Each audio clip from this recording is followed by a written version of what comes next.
Hello बच्चों।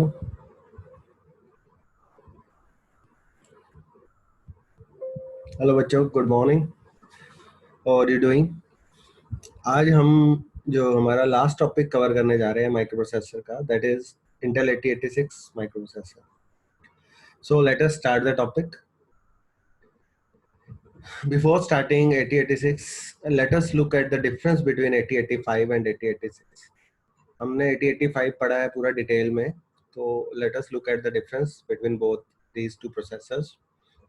First difference is the most significant difference between Intel 8085 and 8086 microprocessor is that 8085 is an 8-bit system and most microprocessor, and 8086 is a 16-bit system HMOS processor.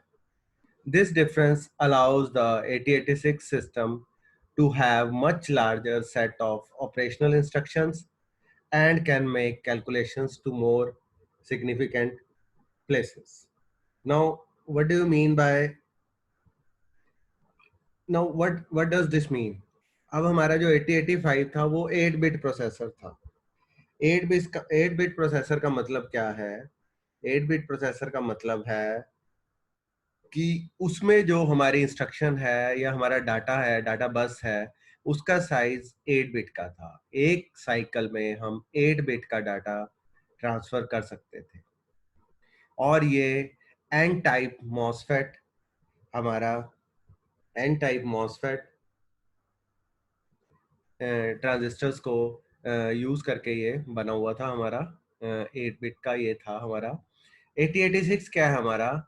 It is a 16 bit micro processor. 16 bit का मतलब क्या है कि इसमें हमारा 16 bit हमारी जो data बस है, एवरीथिंग इज 16 बिट है। एक साइकिल में, एक T1 साइकिल में, एक क्लॉक साइकिल में हमारा 16 बिट का डाटा ट्रांसफर हो सकता है। और ये HMOS टेक्नोलॉजी का इस्तेमाल करता है।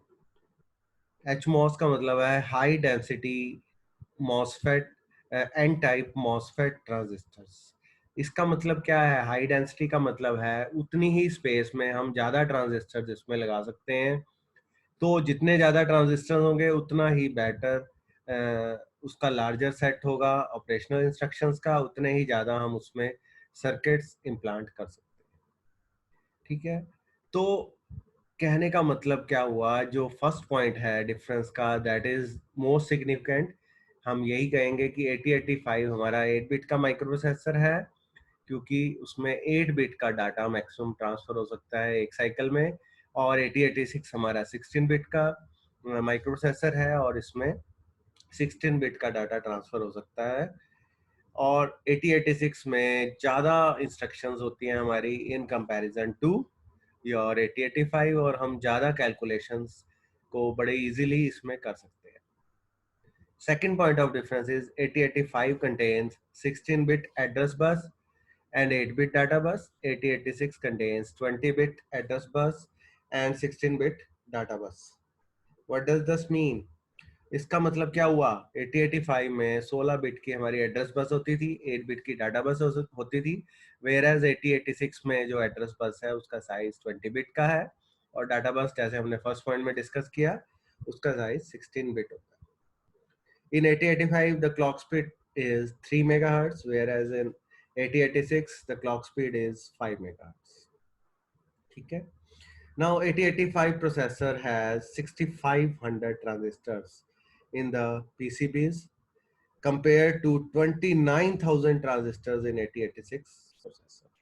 This means there are roughly 4.5 times more transistors in an 8086 processor, leading to a much faster processing rate. अब मैंने आपको फर्स्ट पॉइंट में क्या बताया था कि जो हमारा 8085 है वो N type MOSFET transistors use करता है, whereas your 8086 use H-type MOSFET transistors. H-type means high density of NMOS transistors. कहने का मतलब है इसमें हमारे 6500 ट्रांजिस्टर्स लगे हैं पीसीबी पे या इसके कार्ड पे, वेयर एज 8086 में 29,000 ट्रांजिस्टर उतनी ही जगह में लगाए हुए हैं। दिस मीन्स 4.5 टाइम्स ज़्यादा ट्रांजिस्टर्स हैं 8086 में। इसी वजह से इसकी जो प्रोसेसिंग है, it is much faster than your 8080। 8086 has a special concept called memory segmentation. It allows parallel processing while 8085 does not. This is also a major difference. 8086 में हमारा एक स्पेशल कंसेप्ट होता है मेमोरी सेगमेंटेशन का। Memory segmentation का मतलब है हम मेमोरी को अलग अलग हिस्सों में डिवाइड कर देते हैं। सेगमेंट्स का मतलब होता है हिस्से या पार्ट्स, और इसकी वजह से हम पैरेलल प्रोसेसिंग कर सकते हैं। मान लीजिए हम प्रोग्राम को कोड सेगमेंट में लिख देते हैं, डाटा को डाटा सेगमेंट में लिख देते हैं, स्टैक को स्टैक सेगमेंट में लिख देते हैं। तो हमने क्या किया, अलग अलग काम को अलग अलग सेगमेंट्स में, जो अलग अलग टाइप का डाटा था हमारा, चाहे प्रोग्राम्स था चाहे डाटा था, उसको हमने अलग अलग सेगमेंट्स में डिवाइड कर दिया। इससे हमें हेल्प मिलती है इन पैरेलल प्रोसेसिंग। 8085 में पैरेलल प्रोसेसिंग का कोई कंसेप्ट नहीं होता। Next difference is 8085 consists of 74 instructions, whereas 8086 has 117 instructions. In 8086, four 16-bit registers are available, and pin number 33, that is min max, it selects minimum mode when the pin is high, otherwise it selects maximum. 8086 में हमारे चार 16 bits के available हैं registers, और जो pin number 13 है हमारी, that is used for min max mode. ठीक है, जब ये हाई होती है पिन तो वो मिनिमम मोड में काम करता है, अदरवाइज मैक्सिमम मोड में काम करता है। मिनिमम मोड में बेसिकली वो सिंगल प्रोसेसर की तरह काम करता है, और मैक्स मोड में वो मल्टी प्रोसेसिंग काम करता है। इसमें और भी प्रोसेसर्स को ये यूज कर सकता है, uses the concept of multi-processor system. 8086 has 4 segment registers which are not present in 8085. जो मैंने अभी बताया, इसमें मेमोरी सेगमेंटेशन का कंसेप्ट आता है, तो इसमें 4 सेगमेंट रजिस्टर हम यूज करते हैं। 8085 में ऐसा कोई कंसेप्ट नहीं है। Also, 8086 has prefetch queue which stores instruction ahead of time, which is not present in 8085. इसका मतलब क्या हुआ, इसमें एक क्यू भी होती है, उसको बोलते हैं हम प्री फैच क्यू। अब जनरली 8085 में क्या होता था, हम पहले एक इंस्ट्रक्शन को, सबसे पहले हम क्या करते हैं, इंस्ट्रक्शन को, तीन काम होते हैं जब भी कोई इंस्ट्रक्शन एग्जीक्यूट होती है माइक्रो प्रोसेसर में। First is fetch, then decode, then execute. तो 8085 में क्या होता था, सबसे पहले हम पहले इंस्ट्रक्शन उठाते थे, उसको फैच किया मेमोरी से, फैच करने के बाद उसको डिकोड किया, डिकोड करने के बाद उसको एग्जीक्यूट कर दिया। बट जब तक पहली इंस्ट्रक्शन की एग्जीक्यूशन खत्म नहीं हो जाती थी, हम दूसरे इंस्ट्रक्शन को फैच नहीं करते थे। बट 8086 में ऐसा नहीं होता। 8086 में जब हमारी पहली इंस्ट्रक्शन की एग्जीक्यूशन चल रही होती है तो हम दूसरे इंस्ट्रक्शन को फैच कर सकते हैं, दूसरी को भी, तीसरी को भी, चौथी को भी, डिपेंडिंग अपॉन द साइज। तो वो इंस्ट्रक्शंस को हम एक क्यू में लगा देते हैं, जिसको हम बोलते हैं प्री फैच क्यू, और इस कंसेप्ट को हम बोलते हैं पाइपलाइनिंग। ये हमने पहले भी पढ़ा है मल्टी प्रोसेसर सिस्टम में। पाइपलाइनिंग का मतलब है कि हम साइमल्टेनियसली पहली इंस्ट्रक्शन के साथ दूसरे इंस्ट्रक्शन को फैच करने लग जाते हैं। जब पहली इंस्ट्रक्शन एग्जीक्यूट कर रही है तो दूसरे इंस्ट्रक्शन को हम उसको फैच करना शुरू कर देते हैं। इसमें आपकी दो यूनिट्स होती हैं, first is your BIU, second is your execution unit, जो कि पैरेलली काम करती हैं और पाइपलाइनिंग को कंसेप्ट को इम्प्लीमेंट करती हैं, और उससे हमारी जो प्रोसेसर की परफॉर्मेंस है, कम टाइम में हम ज़्यादा इंस्ट्रक्शंस को एग्जीक्यूट कर सकते हैं। Pipelining concept is not seen in 8085। 8085 में पाइपलाइनिंग वाला कोई कंसेप्ट नहीं था, उसमें सिक्वेंशियल एग्जीक्यूशन होती थी इंस्ट्रक्शंस की। सिक्वेंशियल का मतलब है एक एक करके। 8086 had more instructions and had more registers and many more instructions. 8086 में बहुत सारे registers हैं और काफी सारी instructions हैं। Both processors require a 5-volt power supply and both have a 40-pin dual inline package, which is how they plug into the circuit board of the computer or device. where they are being used. They are also both roughly from the same era of computing and are now outdated. दोनों processors को 5 volt की power supply चाहिए, दोनों 40 pins के हैं, DIP, जैसे कि वो सर्किट बोर्ड पे कंप्यूटर या डिवाइस के साथ यूज होते हैं. They are from the same era of computing, same time के हैं, और ये दोनों के दोनों अब आउटडेटेड हो चुके हैं. ठीक है. तो these are certain differences between 8085 and 8086. तो इसमें एक सीधा क्वेश्चन तो हमारा यही बनता है, what is the difference between 8085 and 8086. So you can write these points. Next we come to the features of 8086. सबसे पहली फीचर आपको बताई दी थी, it is a 16 bit micro processor. 16 bit micro processor का मतलब है कि आपका एक साइकिल में, एक क्लॉक साइकिल में 16 बिट का डाटा ट्रांसफर कर सकता है. तो कहने का मतलब है इसकी जो डाटा बस होगी वो 16 बिट की होगी. 8086 has a 20 bit address bus. अब इसकी जो एड्रेस बस है वो 20 बिट की है, और it can access up to 2^20, that is 1 MB of memory locations. तो इसकी जो मेमोरी का एक्सेस कर सकता है ब्लॉक पूरा, दैट इज 2^20, और 1 MB ब्लॉक को ये एक्सेस कर सकता है. It can support up to 64K input output ports. 64K input output ports को ये support कर सकता है. It provides 14 16 bit register. इसमें 14 16 बिट के रजिस्टर होते हैं, और वर्ड जो होता है हमारा कंट्रोल वर्ड होता है उसका साइज 16 बिट्स का होता है. इसमें सारा कुछ 16 बिट्स का होगा. It has multiplex address and data bus from AD0 to AD15, 16 bit यहाँ के हो गए, और A16 to A19, that is multiplex with your data bus. 4 bits जो इसको मिलते हैं वो आपको डाटा बस से मल्टीप्लेक्सिंग हो रखी है. 16 बिट इसकी अपनी एड्रेस बस होती है. 16 + 4 कितना हो गया? 20 बिट. तो इसकी एड्रेस बस होती है 20 bit. It requires single phase clock cycle with 33% duty cycle to provide internal timing. 33% एक क्लॉक ड्यूटी साइकिल इसको चाहिए, ठीक है, सिंगल फेज क्लॉक में, ताकि ये इंटरनल टाइमिंग को सेट कर सके. It is design to operate in 2 modes. ये 2 मोड में काम करता है, मिन मोड एंड मैक्स मोड. ठीक है. It can prefetch up to 6 instruction bytes. 6 bytes की इंस्ट्रक्शन ये मेमोरी से फेच करके क्यू में डाल देता है, ताकि जो हमारे इंस्ट्रक्शन एग्जीक्यूशन है वो फास्ट हो सके. जो पाइपलाइनिंग का कंसेप्ट मैंने बताया था कि जब पहले इंस्ट्रक्शन आपकी एग्जीक्यूट हो रही है तो वो दूसरी, तीसरी, चौथी, पांचवी, अप टू 6 इंस्ट्रक्शन बाइट्स तक का डाटा क्यू में डाल सकता है. It requires +5 voltage power supply. It is a 40 pin DIP. Address ranges from 000 to FFF. Memory is byte addressable. That is, every byte has a separate address. ठीक है. कहने का मतलब है अगर 16 बिट का आपका एड्रेस है तो 8 बाइट आपका एक एड्रेस बनाती है. दोनों को मिला के आपका 16 बाइट का 16 बिट्स का आपका एड्रेस बनता है. Next we come to the pin diagram of 8085.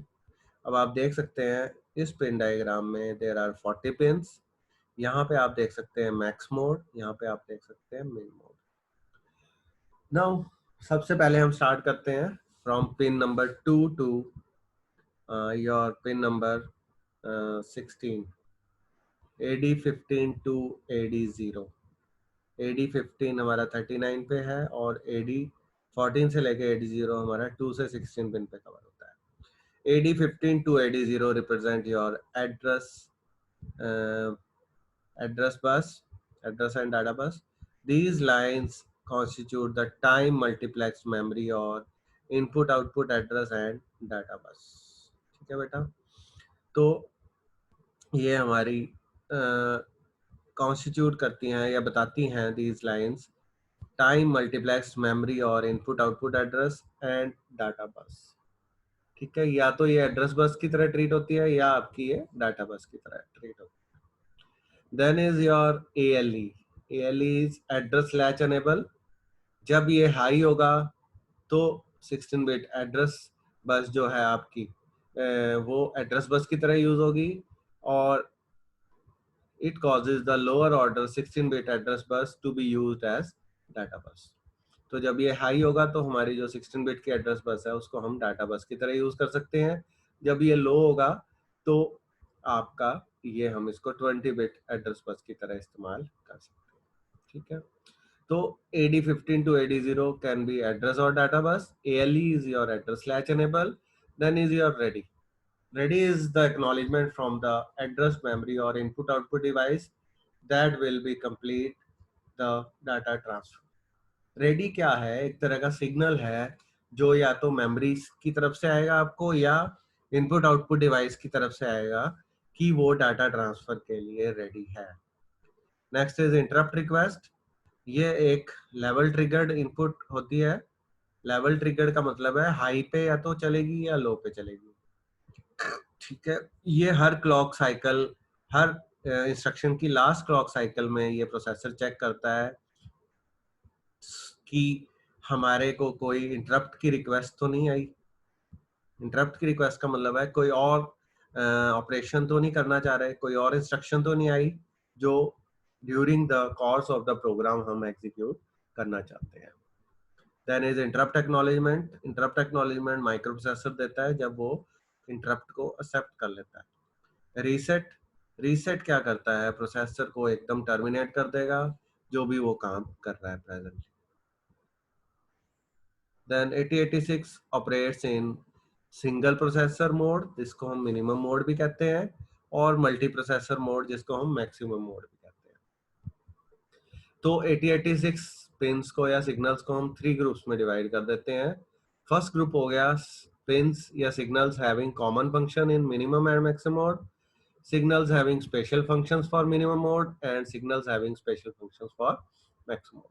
तो इस पिन डायग्राम में आप देख सकते हैं, यहाँ हमने मैक्स मोड लिखा हुआ है, यहाँ हमने मिन मोड लिखा हुआ है और बाकी सारी कॉमन है। तो इसमें हमने 3 ग्रुप्स में डिवाइड कर दिया है पिन्स को या सिग्नल्स को। First is the common to max and min mode, another is special pins for max mode and special pins for min mode. तो हम एक एक करके इनको देखते हैं। पहले हम देख रहे हैं पिंस जो दोनों में कॉमन है, मिन मोड में भी और मैक्स मोड में। मिन मोड हम डिस्कस कर चुके हैं। मिन मोड में आपका 8086 सिंगल प्रोसेसर की तरह काम करता है और मैक्स मोड में वो मल्टीपल प्रोसेसर्स की तरह काम करता है। तो पहले हम कॉमन पिन देख लेते हैं। पहली कॉमन पिन होगी AD15 टू AD0, ये हम डिस्कस कर चुके हैं। ये हमारी एड्रेस एंड डाटा लाइंस होती हैं और ये मल्टीप्लेक्स्ड होती हैं। एड्रेस बस हमारी ड्यूरिंग स्टेट T1 रहती है, उसके बाद आपका ये एड्रेस लैच एनेबल हाई हो जाता है और ये डाटा बस की तरह काम करता है। Then your A19 oblique S6, A18 oblique S4, A17 oblique S4, A16 oblique S3. These are time multiplex address and status line. ठीक है, S3, S4, S5, S6। ठीक है, this is S5, sorry, 18 के साथ S5 है। These are time multiplexed address and status lines. During T1, these are most significant address lines for memory operations. During input-output operations, these are low. तो ये जो 4 हमारी address lines हैं A16 से लेके A19 तक, ये एड्रेस और स्टेटस लाइंस की तरह मल्टीप्लेक्स हैं। ठीक है, तो जब हमारा फर्स्ट क्लॉक साइकिल होता है तो ये मोस्ट सिग्निफिकेंट एड्रेस बस की लाइंस की तरह एक्ट करती हैं, बट अगर इनपुट आउटपुट ऑपरेशन होता है तो ये हमारी लाइंस जो होती हैं लो होती हैं। These pins are low. The status of the interrupt enable flag is displayed on S5. ठीक है, जो इंटरप्ट एनेबल फ्लैग है वो S5 पे हमारा डिस्प्ले होता है। S4 एंड S3 हमें बताती हैं कि हम कौन सा सेगमेंट मेमोरी का, कौन से सेगमेंट के रजिस्टर को हम यूज कर रहे हैं। These lines float at the tri-state during the local bus hold acknowledge. S4 अगर 00 है तो alternate डाटा हो गया आपका, एक्स्ट्रा डाटा या alternate डाटा। 01 पे स्टैक, 10 पे कोड, कोड या आप प्रोग्राम कह सकते हो, और 11 पे आपका डाटा सेगमेंट को ये एक्सेस करता है। BHE बस हाई एनेबल और status S7. Bus high enable signal is used to indicate the transfer of data over the high order data बस। हाई ऑर्डर मतलब डाटा बस हमारी 16 बिट की है, उसका जो हाई ऑर्डर है, हाई ऑर्डर क्या हो गया D15 से D8 और लो ऑर्डर क्या हो गया D7 से D0, उसको ये ट्रांसफर बताती है कि हाई ऑर्डर में आपका जो बस हाई एनेबल का मतलब है जो हाई ऑर्डर डाटा है वो बस का ट्रांसफर हो रहा है या नहीं हो रहा है। अगर BHE और A0 आपका 00 है तो पूरा का पूरा हमारा वर्ड इसका मतलब डाटा बस में ट्रांसफर हो रहा है। 01 का मतलब है हमारा अपर बाइट डाटा बस का ट्रांसफर हो रहा है, 10 का मतलब है लोअर बाइट ट्रांसफर हो रहा है और 11 का मतलब है कोई भी डाटा ट्रांसफर नहीं हो रहा। रीड सिग्नल जब ये लो होता है, this is RD bar, when it is low it indicates the peripherals that processor is performing the memory और इनपुट आउटपुट ऑपरेशंस। ठीक है, तो जब RD बार हमारा लो होगा तो मेमोरी से वो आपका जो प्रोसेसर है वो डाटा रीड करेगा या इनपुट आउटपुट के पोर्ट से वो डाटा रीड करेगा। रेडी सिग्नल ये एक तरह का एक्नॉलेजमेंट सिग्नल होता है फ्रॉम इनपुट आउटपुट डिवाइसेस और मेमोरी कि that they have completed the data transfer। ठीक है, then is your reset, ये करंट जो भी एक्टिविटी है प्रोसेसर की उसको ये स्टॉप कर देता है, रोक देता है, खत्म कर देता है जब हम रीसेट को बंद करते हैं। इंटरप्ट रिक्वेस्ट, जब हमें इंटरप्ट जब कोई भी डिवाइस आपकी प्रोसेसर से रिक्वेस्ट करता है तो वो हम इंटरप्ट रिक्वेस्ट पिन के थ्रू करते हैं। Test signal, this input is examined by wait instruction, ये वेट इंस्ट्रक्शन से एग्जामिन होती है। अगर हमारा टेस्ट 0 है तो एग्जीक्यूशन कंटिन्यू होगी, अदरवाइज हमारा जो प्रोसेसर है वो आइडल स्टेट में रहेगा, खाली बैठेगा, वो कोई काम नहीं करेगा। और जो इनपुट है इसकी सिंक्रोनाइज होती है क्लॉक साइकिल से। Non maskable interrupt is not maskable internally by the software, a transition from low to high indicates the interrupt response at the end of current instruction। NMI का मतलब है कि ये नॉन मास्केबल इंटरप्ट है। Non maskable का मतलब है कि हम इसको रिजेक्ट नहीं कर सकते, एक बार ये स्टार्ट हो गया तो it will continue its work. Clock, it represents the clock input, VCC represent the +5 volt power supply and GND represent the ground। Then we come to the special your min mode pins। Minimum mode में कौन कौन C pin काम करती हैं? First is memory और input output. ठीक है, ये कब हमारी एक्टिव होगी? जब हमारा जो प्रोसेसर है 8086 है मेमोरी से कोई ऑपरेशन करना चाहता है या मेमोरी से कुछ रीड या राइट करना चाहता है या इनपुट आउटपुट से कुछ रीड या राइट करना चाहता है। इंटरप्ट एक्नॉलेजमेंट, जब ये लो होगा इसका मतलब प्रोसेसर ने एक सिग्नल भेज दिया है कि उसने इंटरप्ट को एक्सेप्ट कर लिया। ALE address latch enable, address latch enable जब हाई होगा तो आपकी जो एड्रेस बस है और जो आपकी एड्रेस बस है वो डाटा बस की तरह काम करेगी। DT/R डाटा ट्रांसमिट और receive, this output is used to decide the direction of data flow through the ट्रांसीवर्स।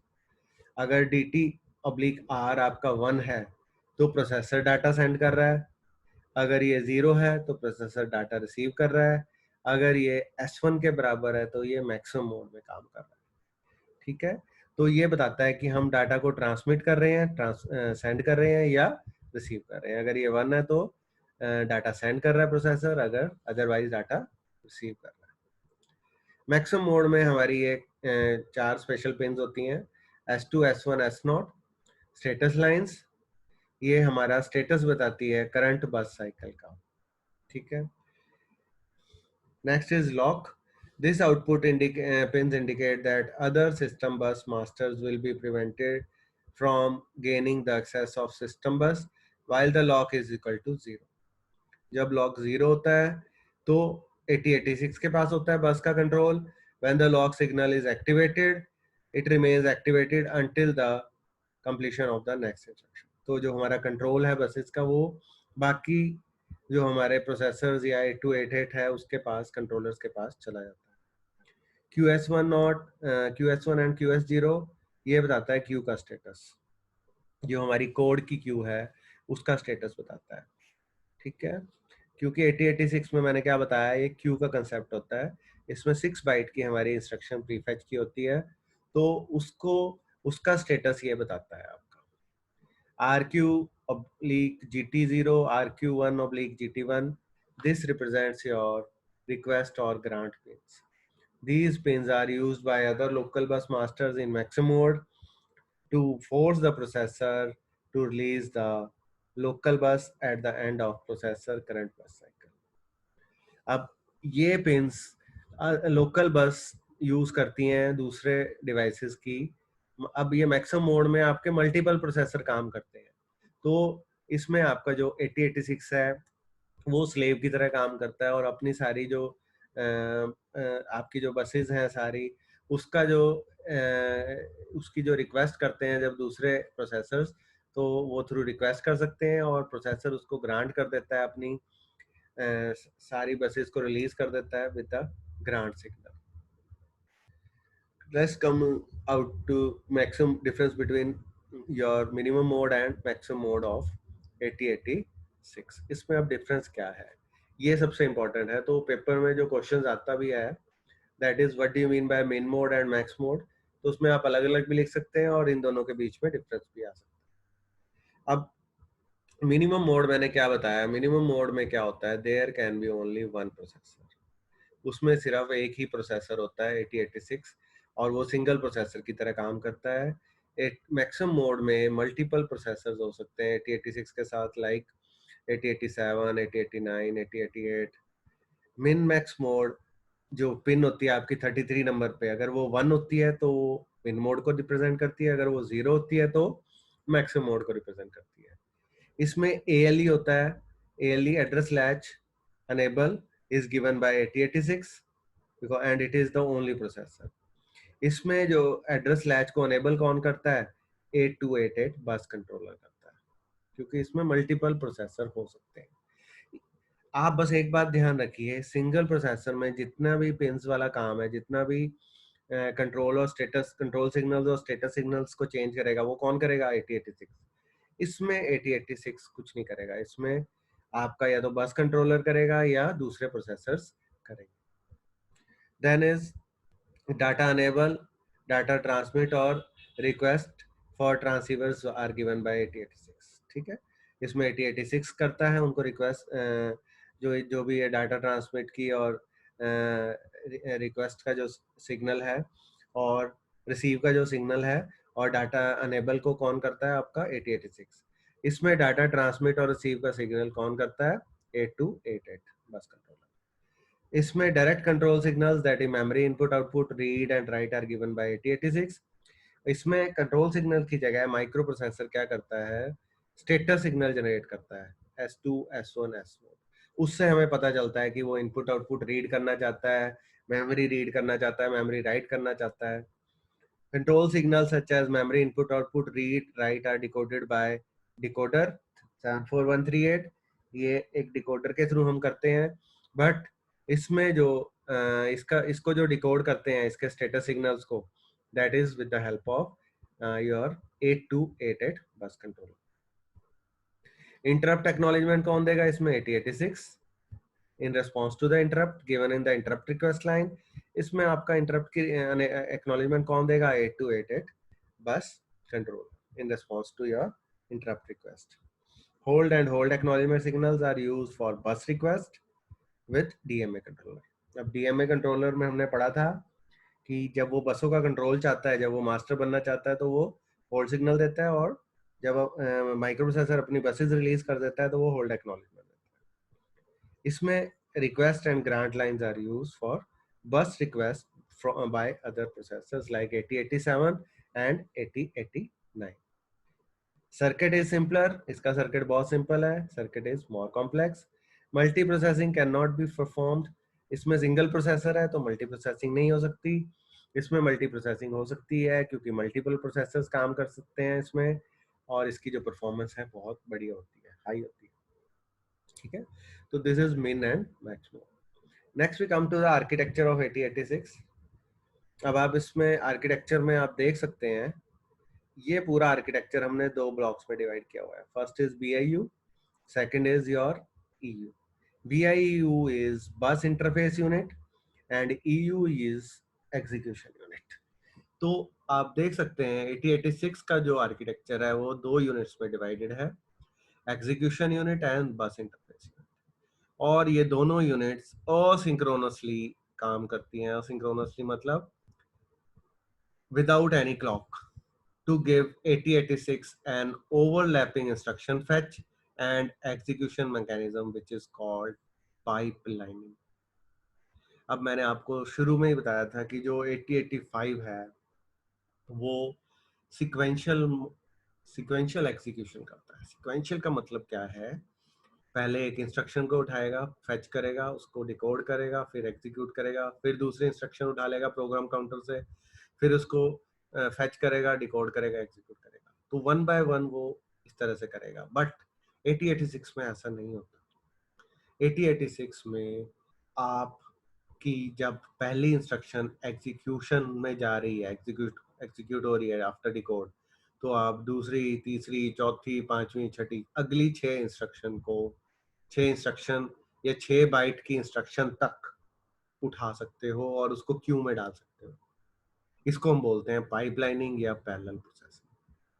ठीक है, तो BIU है जो आपका, BIU जो आप देख रहे हो, BIU में आपके यहाँ पे आपको एक क्यू दिख रही है जिसमें 6 बाइट्स की क्यू है ये।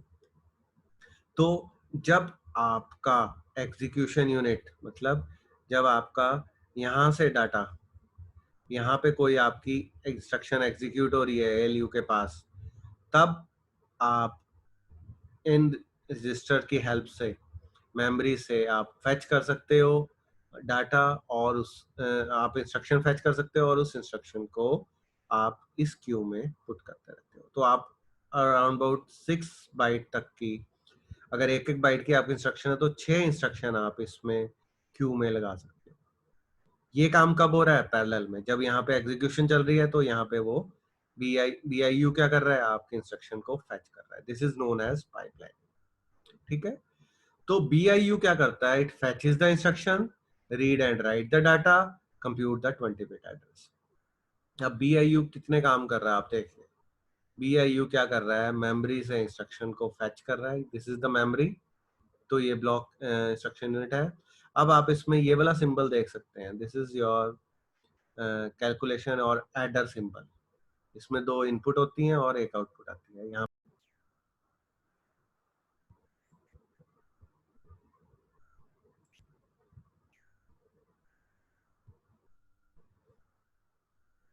तो ये कुछ ना कुछ कैलकुलेशन हमारी करेगी। तो BIU का काम मैंने अभी बताया क्या है? फेच करना इंस्ट्रक्शन को, रीड और राइट करना डाटा को, और कंप्यूट करना 20 बिट एड्रेस। अब इसमें हमने, इसको हम देख सकते हैं कि BIU का काम क्या है? इंस्ट्रक्शन को मेमोरी से फेच करना, डाटा को रीड राइट करना और उसको एक क्यू में डालना। इस क्यू को हम बोलते हैं pre fetch Q, instruction pre fetch Q या इंस्ट्रक्शन स्ट्रीम बाइट क्यू। ये काम साथ साथ हो रहा है। जब यहाँ पे पहली इंस्ट्रक्शन एग्जीक्यूट हो रही है तो हम दूसरी इंस्ट्रक्शन को, फिर तीसरी को, फिर चौथी को, फिर पांचवी को, छठी को, सातवीं को, 6 इंस्ट्रक्शन उसके बाद की हम इस क्यू में स्टोर कर सकते हैं। दूसरा BIU का काम क्या है? BIU हमारा फिजिकल एड्रेस कैलकुलेट करती है। ये वाला जो आपको सिंबल दिख रहा है, दिस इज योर एडर, या this is a symbol for calculator, या आप कह सकते हो एक तरह का अर्थमेटिक यूनिट है ये। इसका काम क्या है? फिजिकल एड्रेस कैलकुलेट करना मेमोरी से। अब फिजिकल एड्रेस क्या होता है वो हम एक एग्जांपल से समझते हैं। हम कंप्यूटर में कोई भी डाटा स्टोर करते हैं तो हम उसको फाइल्स या फोल्डर्स में सेव करते हैं। हमें फोल्डर का नाम पता होता है या फाइल का नाम पता होता है, उसको हम बोलते हैं लॉजिकल एड्रेस या लॉजिकल लोकेशन। हमें ये नहीं पता कि मेमोरी में वो कौन से एड्रेस पे स्टोर है, हमें सिर्फ उसका लॉजिकल एड्रेस पता होता है। तो बट मेमोरी में वो फिजिकली स्टोर होता है, तो उसका फिजिकल एड्रेस निकालने के लिए माइक्रो प्रोसेसर क्या करता है? वो एक अर्थमेटिक लॉजिक लगाता है जिससे कि वो लॉजिकल एड्रेस को फिजिकल एड्रेस में कन्वर्ट कर देता है। ये हम क्यों करते हैं? क्योंकि हम लॉजिकल एड्रेस से डाटा को नहीं उठा सकते। अगर हमें डाटा उठाना है मेमोरी से तो हमें कौन सा एड्रेस चाहिए? Physical address. तो ये जो आप पार्ट,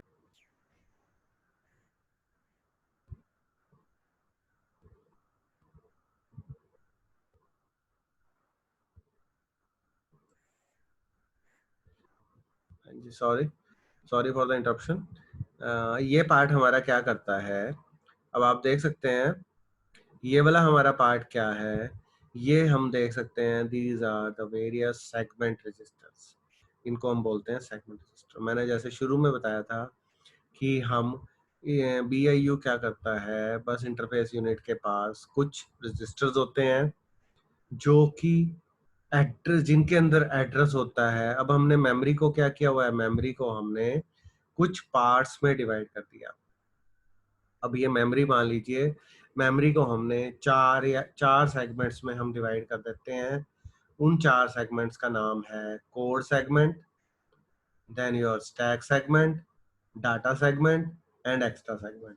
कोड सेगमेंट में हम सारे के सारे प्रोग्राम्स को या हमारे जितने भी असेंबली लैंग्वेज के प्रोग्राम्स हैं वो सारे कहाँ स्टोर कर देते हैं? कोड सेगमेंट में। स्टैक सेगमेंट में हम स्टैक को स्टोर कर देते हैं। डाटा सेगमेंट में हम सारा डाटा स्टोर कर देते हैं।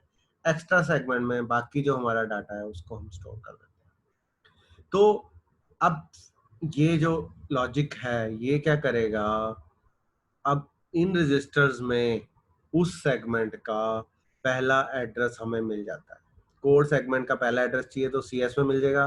एक्स्ट्रा सेगमेंट का पहला एड्रेस चाहिए तो ES में मिल जाएगा। अगर स्टैक सेगमेंट का पहला एड्रेस चाहिए वो स्टैक सेगमेंट रजिस्टर में मिल जाएगा। और डाटा सेगमेंट का अगर पहला एड्रेस चाहिए वो डाटा सेगमेंट रजिस्टर में। And this is your instruction pointer. Instruction pointer हमारा प्रोग्राम काउंटर की तरह काम करता है और ये CS के साथ काम करता है कोड सेगमेंट। अब मान लीजिए हमने इस कोड सेगमेंट से हमने पहला मेमोरी एड्रेस फेच कर लिया। उस मेमोरी एड्रेस पे जाके हम इंस्ट्रक्शन पॉइंटर से उसकी फिजिकल एड्रेस तक पहुंच सकते हैं। तो ये एड्रेस कैलकुलेट करने के लिए अब आप देख सकते हैं हमारे ये पांच तरह के रजिस्टर्स हैं। CS is the code segment register for addressing a memory location in the code segment. Stack segment refers to the stack segment. Data segment refers to the data segment of the memory, and extra segment refers to a another data segment of the memory. अब ये कैसे physical address calculate करते हैं? Physical address calculate करने के लिए हम क्या करते हैं, जो लॉजिकल एड्रेस है वो उठा लेते हैं और उसको 10 से मल्टीप्लाई करके उसके सेगमेंट एड्रेस, लॉजिकल एड्रेस को सेगमेंट एड्रेस के साथ ऐड कर देते हैं by multiplying it with 10। For example हम मान लो फिजिकल एड्रेस निकालना चाहते हैं इस लॉजिकल एड्रेस का, तो this is the logical address और हम जो स्टैक सेगमेंट रजिस्टर से जो वैल्यू, स्टैक सेगमेंट रजिस्टर की जो वैल्यू है या ऑफसेट वैल्यू जो होती है हमारी, जो सेगमेंट एड्रेस है वो मान लीजिए हमारा 2345। तो हम क्या करेंगे, इसके एंड में 0 ऐड कर देंगे। इसके एंड में 0 ऐड करने के बाद हम ऑफसेट एड्रेस के साथ या लॉजिकल एड्रेस के साथ इसको ऐड कर देंगे। 2345 को हमने 10 से मल्टीप्लाई कर दिया और उसको 1356 से ऐड कर दिया। तो this is your physical address. तो आप बस इतना ध्यान रखिए कि ये जो काम है ये काम क्या कर रहा है BIU, वो फिजिकल एड्रेस, लॉजिकल एड्रेस को फिजिकल एड्रेस में कन्वर्ट कर रहा है और मेमोरी से वो इंस्ट्रक्शन फैच कर रहा है और इंस्ट्रक्शन फैच करने के बाद वो इस क्यू में डाल रहा है। ये सारे के सारे काम किसके हैं? BIU के। एक बार जब आपकी इंस्ट्रक्शन यहाँ से फैच होगी, यहाँ से उसने सपोज पहली वाली इंस्ट्रक्शन एग्जीक्यूट होगी हमारी, उसके बाद वो क्या करेगा, यहाँ से 1 नंबर पे जो इंस्ट्रक्शन है उसको उठाएगा। उसको उठाने के बाद उस इंस्ट्रक्शन को डिकोड करेगा कंट्रोल सिस्टम। डिकोड करने के बाद उसे पता लग जाएगा कि ये ऐड इंस्ट्रक्शन है या ये सबट्रैक्ट की इंस्ट्रक्शन है। तो उसके कॉरस्पॉन्डिंग डाटा वो इन रजिस्टर से उठाएगा, जैसे कि हमारा 8085 में होता था। these are general purpose registers, these are special purpose registers.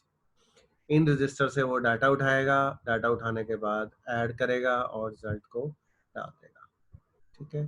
तो एग्जीक्यूशन यूनिट का काम क्या है? एग्जीक्यूशन यूनिट डिकोड करती है इंस्ट्रक्शन को, फिर कंट्रोल सिग्नल जनरेट करती है और इंस्ट्रक्शन को एग्जीक्यूट करती है। बीआईयू का काम क्या है? बीआईयू का काम इंस्ट्रक्शंस को फैच करना है मेमोरी से। पहले वो फिजिकल एड्रेस कैलकुलेट करती है मेमोरी का, फिजिकल एड्रेस कैलकुलेट करने के बाद मेमोरी से वो इंस्ट्रक्शन उठाती है और एक एक करके इंस्ट्रक्शन को, 6 बाइट्स की इंस्ट्रक्शन को वो किस में डाल देती है? क्यू में डाल देती है। This is the work of your BIU. Execution unit का काम क्या है? उस इंस्ट्रक्शन को डिकोड करना, डिकोड करके उस पे जो भी ऑपरेशन करना है उसको एग्जीक्यूट करना फ्रॉम एएलयू, ठीक है। This is your control unit, this is your ALU. और हमने इस पूरे को किस में डिवाइड कर दिया? दो ब्लॉक्स में, BIU and EU. This is how your 8086 architecture works, ठीक है। तो ये हमारे रजिस्टर्स हैं, तो फिजिकल एड्रेसेस हम इस तरह से कैलकुलेट कर सकते हैं। एग्जीक्यूशन यूनिट में आप देख सकते हैं इसमें एक कंट्रोल सर्किट होता है। कंट्रोल सर्किट कौन सा है हमारा इसमें? This is the control circuit जो अरिथमेटिक लॉजिक यूनिट वाला है, जो कि जो भी ऑपरेशंस हैं वो परफॉर्म करेगा। उसके बाद इंस्ट्रक्शन डिकोडर है। इंस्ट्रक्शन डिकोडर क्या करेगा? डिकोड करेगा इंस्ट्रक्शन को। एएलयू क्या करेगा? ऐड सब्ट्रैक्ट जो भी हमारा है। इसके बाद डाटा रजिस्टर्स आ गए। डाटा रजिस्टर्स में हमारे हैं एएक्स। एएक्स का मतलब है पेयर ऑफ रजिस्टर्स। एएच मतलब हायर ऑर्डर बिट, एएल मतलब लोअर ऑर्डर बिट्स, इसको हम एक्यूमुलेटर भी बोल देते हैं। बीएक्स को हम यूज करते हैं ऑफसेट के लिए, बेस रजिस्टर भी हम इसको बोल देते हैं। सीएक्स काउंटर के लिए यूज करते हैं, लूप इंस्ट्रक्शंस के लिए। DX is use for implicit operand या डाटा रजिस्टर की तरह हम इसको यूज करते हैं। ये हमारे पॉइंटर एंड इंडेक्स रजिस्टर होते हैं। तो टोटल मिला के हमारे इसमें 14 रजिस्टर्स होते हैं, ठीक है। तो एग्जीक्यूशन यूनिट का काम हमारा यही है। आप बस इसमें आप इसका आर्किटेक्चर ध्यान रखिए। आर्किटेक्चर में आप देख सकते हैं कि दो पार्ट्स में ये डिवाइडेड है, बीआईयू ईयू। तो सबसे पहले जब भी कोई इंस्ट्रक्शन आएगी, उस इंस्ट्रक्शन का एड्रेस आपको कहाँ से मिलेगा? इंस्ट्रक्शन पॉइंटर से, और सीएस से आपको उस कोड सेगमेंट का एड्रेस मिलेगा। इन दोनों की हेल्प से आप यहाँ पे क्या कैलकुलेट कर लोगे? Physical address. फिजिकल एड्रेस कैसे आएगा? कोड सेगमेंट का जो एड्रेस होगा उसको आप सेगमेंट एड्रेस को मल्टीप्लाई करोगे 10 से और उसके इंस्ट्रक्शन पॉइंटर से या ऑफसेट से उसको प्लस कर दोगे। प्लस करने के बाद आपको मेमोरी से वो इंस्ट्रक्शन मिल जाएगी। उस इंस्ट्रक्शन को आप फैच करके क्यू में डालते रहोगे। अप टू 6 इंस्ट्रक्शन, 6 बाइट के इंस्ट्रक्शन आप क्यू में डाल सकते हो। यहाँ से कंट्रोल सिस्टम आपका एग्जीक्यूशन यूनिट क्या करेगा? यहाँ से पहले इंस्ट्रक्शन को फैच करेगा। फैच करने के बाद फैच नहीं करेगा इसको, पहले इंस्ट्रक्शन को उठाएगा, उसको डिकोड करेगा। डिकोड करने के बाद उसका जो रेलेवेंट डाटा है वो रजिस्टर से उठाएगा। रजिस्टर से उठाने के बाद वो उस पर जो भी ऑपरेशन है वो करेगा और आपका रिजल्ट आ जाएगा। तो इस तरह से ये पाइपलाइंड वे में, अब जब आपकी पहली इंस्ट्रक्शन एग्जीक्यूट हो रही है तो बीआईयू खाली नहीं बैठा, बीआईयू मेमोरी से और इंस्ट्रक्शन उठाता रहेगा और इसमें डालता रहेगा क्यों। तो यहाँ पे जब एग्जीक्यूशन हो रही है, यहाँ पे आपकी फैचिंग और डिकोडिंग चल रही है पैरेलल में। तो इस तरह से आपका कहने का मतलब क्या है, जो 8086 है वो पाइपलाइन आर्किटेक्चर में काम करता है, इसलिए उसकी जो प्रोसेसिंग है वो फास्ट होती है और वो कम टाइम में ज़्यादा इंस्ट्रक्शंस को एग्जीक्यूट कर सकता है।